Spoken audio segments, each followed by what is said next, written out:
মানুষের প্রত্যেক দিন ৩৬০টি জোড়ার সদকা করা ওয়াজিব জরুরি হয়ে যায়। সাহাবা একরাম বললেন, ইয়া রাসূলুল্লাহ, এটা কিভাবে সম্ভব? এটা তো আমরা পারবো না যে প্রতি জোড়ায় জোড়ায় সদকা করা, আমাদের তো এরকম অর্থ নাই।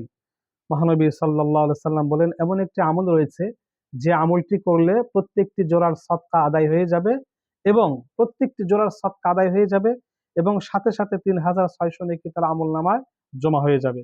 কোনো ব্যক্তি যদি ২ রাকাত চাশতের নামাজ আদায় করে তাহলে তার প্রত্যেকটি জোড়ার সদকা আদায় হয়ে যাবে এবং তার দারিদ্রতা কখনো স্পর্শ করবে না। তাই আমরা চাশতের নামাজ, এই নামাজ সূর্য ইশরাকের নামাজের কিছুক্ষণ পর থেকে এই নামাজের রক্ত শুরু হয়, আমরা এই চাশতের নামাজ আদায় করার চেষ্টা করব।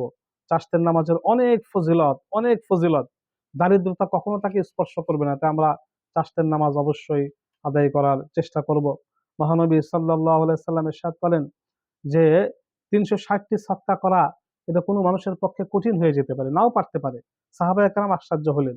তখন আল্লাহ রসুল বলেন, সদকা শুধু টাকা পয়সা দিয়েই নয়, বরং মসজিদ পরিষ্কার করার দ্বারা সদকা হয়, রাস্তা থেকে কষ্টদায়ক বস্তু সরানোর মাধ্যমেও সদকা হয়, আবার মানুষকে ভালো কথা বললেও সদকা হয়।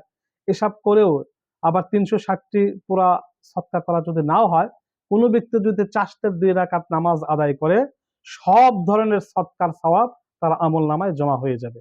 তা আমরা চাশতের ২ রাকাত নামাজ আমরা আদায় করে সব ধরনের সদকার সওয়াব অর্জন করে নিতে পারি। যে আমি চাশতের ২ রাকাত নামাজ পড়ছি, আল্লাহু আকবার, আগে বড় সূরা পরে ছোট সূরা, এইভাবে আমরা অফিসে হোক, ঘরে হোক, বাহিরে হোক, যেকোনো সময় চাশতের ২ রাকাত নামাজ পড়ে এই প্রতিদিনের সদকার হক এবং প্রতিদিনের এই ৩৬ নেকি আমাদের আমলনামায় প্রতিদিন জমা করতে পারি।